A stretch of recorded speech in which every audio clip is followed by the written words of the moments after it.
Hello students. आज हम solid state का लास्ट टॉपिक पढ़ने जा रहे हैं। पहले हमने स्टडी की थी इलेक्ट्रिकल प्रॉपर्टीज़ और आज स्टडी करेंगे magnetic properties of solids. Mainly ये प्रॉपर्टीज़ मेटल्स शो करते हैं, उसके साथ साथ कुछ कंपाउंड्स भी हैं जो ये प्रॉपर्टी शो करते हैं। आयंस हैं कुछ, that are metal ions mainly. तो मैग्नेटिक प्रॉपर्टीज़ में कुछ हो सकता है पहले स्टडी की हों, कुछ वर्ड सुने हों, पैरामैग्नेटिज्म, डायमैग्नेटिज्म। उसी से रिलेटेड हम टोटल 5 टाइप्स की प्रॉपर्टी स्टडी करेंगे। तो सबसे पहले ये समझ लेते हैं कि कोई भी मैग्नेटिक प्रॉपर्टी जो है, किसी भी सब्सटेंस में मैग्नेटिक प्रॉपर्टी किस वजह से आती है, क्या रीज़न है उसको उसमें मैग्नेटिज्म आ जाता है। तो हर एक सॉलिड के अंदर बहुत सारे एटम्स हैं और हर एटम के अंदर नंबर ऑफ़ इलेक्ट्रॉन्स प्रेजेंट हैं। और इलेक्ट्रॉन की मोशन की बात करें तो इलेक्ट्रॉन एक प्लानिटरी मोशन शो करता है, दैट इज़ न्यूक्लियस के अराउंड रिवॉल्व भी कर रहा है और अपनी एक्सिस के अराउंड स्पिन भी करता है। दैट इज़, अगर हम ये कहें कि each electron has 2 types of motions, यहाँ पे लिखा हुआ है ऑर्बिटल मोशन और दूसरा यहाँ पे स्पिन मोशन अपनी एक्सिस के अराउंड। और इलेक्ट्रॉन एक चार्ज स्पीसीज है, दैट इज़ उसके ऊपर नेगेटिव चार्ज प्रेजेंट है। और इलेक्ट्रॉन अगर कोई भी चार्ज स्पीसीज इस तरह से रिवॉल्व करती है, रोटेट करती है, तो वहाँ पे मैग्नेटिक फील्ड प्रोड्यूस होता है फिज़िक्स के अकॉर्डिंग। और उस मैग्नेटिक फील्ड की डायरेक्शन हम राइट हैंड थंब रूल से निकाल सकते हैं। तो अब यहाँ पर क्या है, electron is a charged species and undergoing these motions, which is due to each electron has a permanent spin and orbital magnetic moment। वहाँ पे एक मैग्नेटिक मोमेंट जनरेट होगा दो टाइप का। स्पिन मोशन की वजह से जो जनरेट होगा उसे बोलेंगे spin magnetic moment, orbital motion की वजह से होगा उसे बोलेंगे ऑर्बिटल मैग्नेटिक मोमेंट। तो दो टाइप के मैग्नेटिक मोमेंट हैं वहाँ पे। अब इन मैग्नेटिक मोमेंट को हम मेज़र करते हैं in the units of Bohr magneton, और 1 बोहर मैग्नेटॉन की वैल्यू है 9.27 इंटू 10⁻⁻24 एम्पियर मीटर स्क्वेयर। तो अब यहाँ से ये क्लियर है कि हर एक सॉलिड में वेरियस इलेक्ट्रॉन्स की मूवमेंट की वजह से मैग्नेटिक मोमेंट है वहाँ पे। लेकिन ये मैग्नेटिक मोमेंट हर एक इलेक्ट्रॉन का, हर एक एटम का रैंडमली अरेंज्ड होता है एक रैंडम डायरेक्शन में। तो अगर हम उस पर एक्सटर्नल मैग्नेटिक फील्ड लगाते हैं तो ये प्रॉपर्टीज़ जो हैं 5 टाइप्स की प्रॉपर्टीज़ यहाँ जनरेट होती हैं। तो अब इनको स्टडी करते हैं। फर्स्ट प्रॉपर्टी पे आ जाते हैं हम, पैरामैग्नेटिज्म। पैरामैग्नेटिज्म क्या होता है, ऐसे substance which are weakly attracted by magnetic field. अगर हम कोई मैग्नेटिक फील्ड अप्लाई करें इस सब्सटेंस पे, तो दीज आर वीकली अट्रैक्टेड।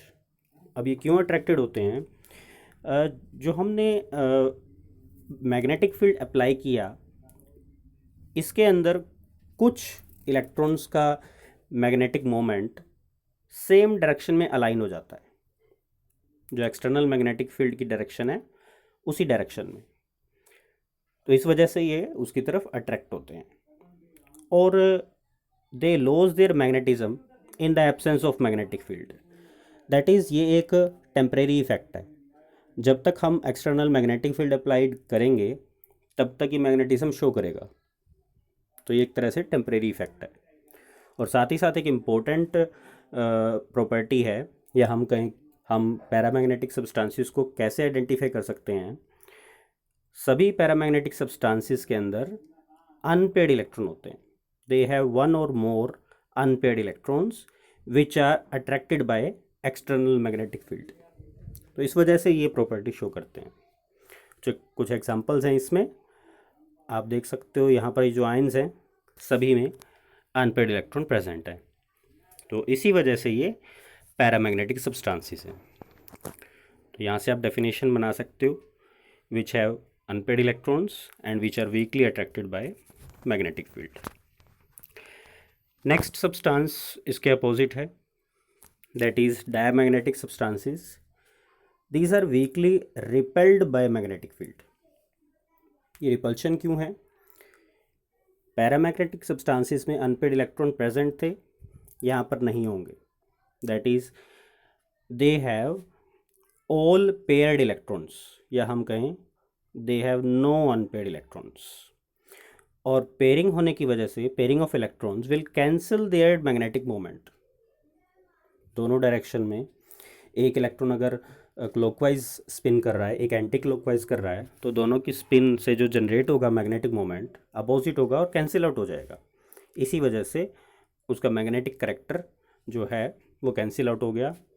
और इसी रीज़न की वजह से these substances are weakly magnetized in opposite direction to that of external magnetic field. Paramagnetism में सेम डायरेक्शन में अलाइन हुए थे, यहाँ रिवर्स डायरेक्शन में होंगे, इसलिए these are repelled by magnetic field. वही बात है यहाँ भी कि जब तक एक्सटर्नल मैग्नेटिक फील्ड अप्लाई होगा तब तक ये प्रॉपर्टी शो करेंगे. दैट इज़ ये भी एक टेम्परेरी इफेक्ट है, but opposite to that of paramagnetism. तो यहाँ पर सभी वो ऐसे एग्जाम्पल आएंगे जिनमें अनपेड इलेक्ट्रॉन नहीं होते. नेक्स्ट आ जाते हैं अब कुछ परमानेंट इफ़ेक्ट्स की तरफ.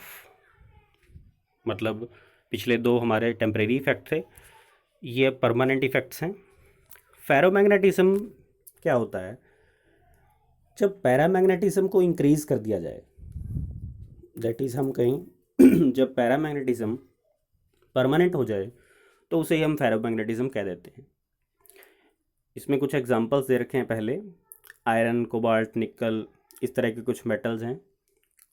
These are very strongly attracted by magnetic field. Paramagnetic weakly attracted थे, तो यहाँ ये स्ट्रोंगली अट्रैक्टेड है.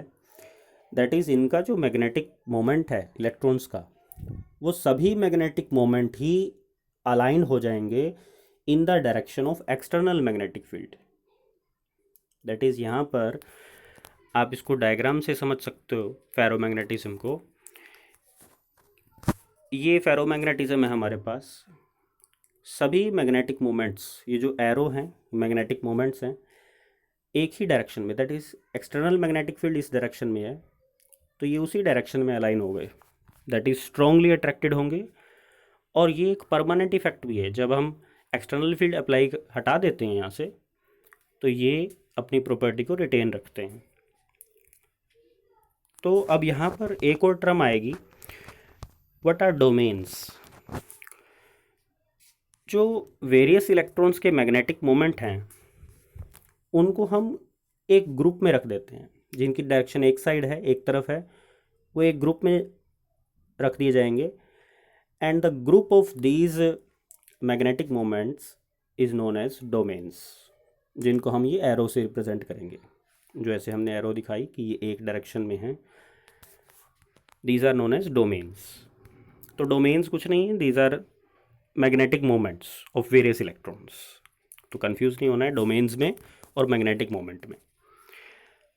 अब यहाँ पर प्रोसेस को एक्सप्लेन किया जा रहा है कि अगर हम इलेक्ट्रॉन्स को एक मैग्नेट की तरह मान लें, तो अगर अनमैग्नेटाइज्ड है, जैसे कोई एक्सटर्नल फील्ड हमने नहीं लगाया, तो डोमेन्स आर रैंडमली ओरिएंटेड. कोई परफेक्ट डायरेक्शन नहीं होगी और उनका मैग्नेटिक मोमेंट कैंसिल हो जाएगा. But when external magnetic field is applied, then domains get oriented in the same direction. जैसे कि बताया, पहले एक्सप्लेन किया है, मैग्नेटिक मोमेंट्स, डोमेन्स सभी एक ही डायरेक्शन में अलाइन हो जाएंगे, और जिससे कि क्या मिलेगा, हमें एक बेटर, एक स्ट्रॉन्ग फील्ड जनरेट होगा. And these domains persist, that is उसी पोजीशन में रहेंगे even magnetic field is removed. External field हटा भी लिया जाए तो भी वो उसी फॉर्म में ही रहेंगे. दैट इज़ ये एक परमानेंट इफेक्ट है और परमानेंट मैग्नेट की तरह काम करेगा. तो मैग्नेट्स बनाने में इन्हीं सब्सटेंस का यूज़ किया जाता है जो फेरोमैग्नेटिज्म प्रॉपर्टी शो करते हैं। एग्जाम्पल हम देख चुके हैं, आयरन, निकल, कोबाल्ट, इस तरह के फेरोमैग्नेटिक सब्सटेंसेस। नेक्स्ट सब्सटेंस है हमारे, ये प्रॉपर्टी है एंटी फेरोमैग्नेटिज्म। यहाँ पर आपको एक वर्ड नज़र आ रहा है एंटी, अगेंस्ट। मैग्नीज ऑक्साइड इसका एक इम्पोर्टेंट एग्जाम्पल है। इसमें क्या होता है, यहाँ भी डोमेन्स की फॉर्म में हम इसको एक्सप्लेन करेंगे। इस केस के अंदर वेरियस डोमेन्स पैरेलल और एंटी पैरेलल डायरेक्शन में अरेंज हो जाते हैं। अगर इसको आप डायग्राम से समझना चाहें तो ये एंटी फेरोमैग्नेटिक सब्सटेंसेस हैं। फेरोमैग्नेटिक में सभी डोमेन्स एक ही डायरेक्शन में थे, बट एंटी फेरोमैग्नेटिज्म में 50% डोमेन्स एक पर्टिकुलर डायरेक्शन में है और अदर 50% उसके अपोजिट डायरेक्शन में है। तो ओवरऑल क्या होगा, मैग्नेटिक मोमेंट ज़ीरो हो जाएगा, कैंसिल आउट हो जाएंगे ये डोमेन्स के मैग्नेटिक मोमेंट। तो इसलिए हम कहेंगे एंटी फेरोमैग्नेटिज्म में क्या है, domains are arranged opposite to each other, जिस वजह से मैग्नेटिक मोमेंट कैंसिल आउट हो जाएगा और मैग्नेटिक प्रॉपर्टी लूज़ कर देंगे। तो ये overall zero net magnetic moment देंगे। इनको हम बोलते हैं एंटी फेरोमैग्नेटिक सब्सटेंसेस। MnO इसका इंपॉर्टेंट एग्जांपल है। MCQ क्वेश्चंस के हिसाब से अगर देखें तो ध्यान रखने एग्जांपल्स इनके। लास्ट हमारे पास सब्सटेंस है फेरीमैग्नेटिज्म। ये एक तरह से फेरोमैग्नेटिक का हम कहेंगे छोटा रूप है। मतलब फेरोमैग्नेटिज्म में क्या होता है, सभी डोमेन्स एक ही डायरेक्शन में होते हैं। यहाँ डायरेक्शंस तो रहेंगी एक डायरेक्शन में, बट कुछ इसके अपोजिट डायरेक्शन में होते हैं। मतलब क्या है, डिफाइन करते हैं एक बार इसको। In these substances domains are arranged in parallel and anti parallel direction. जैसे अभी एंटी फेरो में थे, but in unequal number, that is 50-50% नहीं होंगे, अनइक्वल नंबर में रहेंगे। फॉर एग्जांपल 70% डोमेन्स एक डायरेक्शन में है, 30% उसके अपोजिट में है, तो रिजल्टेंट मैग्नेटिक मोमेंट हमें यहाँ पर मिलेगा, ज़ीरो नहीं होगा। तो इसी वजह से these are weakly attracted by magnetic field. और इसके इम्पोर्टेंट एग्जांपल्स हैं आयरन के कुछ ओर्स, जैसे मैग्नेटाइट और फेराइट्स यहाँ दे रखे हैं। अब इसका हम डायग्राम अगर देखना चाहें तो आप देख सकते हो, फेरी मैग्नेटिक सब्सटेंसेस में डोमेन्स एक पर्टिकुलर अपसाइड डायरेक्शन में हैं, लेकिन कुछ छोटे डोमेन्स डाउनवर्ड डायरेक्शन में हैं। दैट इज़ पूरा कैंसिल आउट नहीं होगा, एक हमें स्मॉल नेट मैग्नेटिक मोमेंट मिलेगा। तो फेरोमैग्नेटिक से कम मिलेगा, बट ज़ीरो नहीं होगा। तो जहाँ अनइक्वल नंबर में हो ये डोमेन्स, उसे हम कहेंगे फेरी मैग्नेटिक सब्सटेंसेस। और एक इम्पोर्टेंट यहाँ पर हम कह सकते हैं कुछ एक्स्ट्रा अगर नॉलेज लें कि फेरी मैग्नेटिक सब्सटेंसेस को अगर हीट कर दें तो वो पैरामैग्नेटिक बन जाते हैं एक पर्टिकुलर टेम्परेचर पे। क्योंकि पैरामैग्नेटिक और इनमें थोड़ी सी सिमिलैरिटी है, बट फ़र्क ये है कि ये परमानेंट और टेम्परेरी इफेक्ट, ये फ़र्क है इसमें, ये डिफरेंस है। तो जिस टेम्परेचर पे एक magnetic substance that is ferrimagnetism या फेरोमैग्नेटिज्म भी हो सकता है, वो पैरामैग्नेटिक बन जाए, वो टेम्परेचर हम उसे क्यूरी टेम्परेचर बोलते हैं। ज़्यादा डिटेल फिज़िक्स में इसकी आएगी, बट हमें इतना स्टडी करना है कि 5 टाइप के कौन से ये आपके पास मैग्नेटिक सब्सटेंसेस हैं with example. That is the solid state. बाकी डाउट्स या और प्रैक्टिस जो है वो ऑफलाइन क्लास में ही हो पाएगी, और नेक्स्ट जो है वो हम थोड़ा इसकी अब स्पीड बढ़ाएंगे नेक्स्ट आने वाले चैप्टर्स की। Thank you.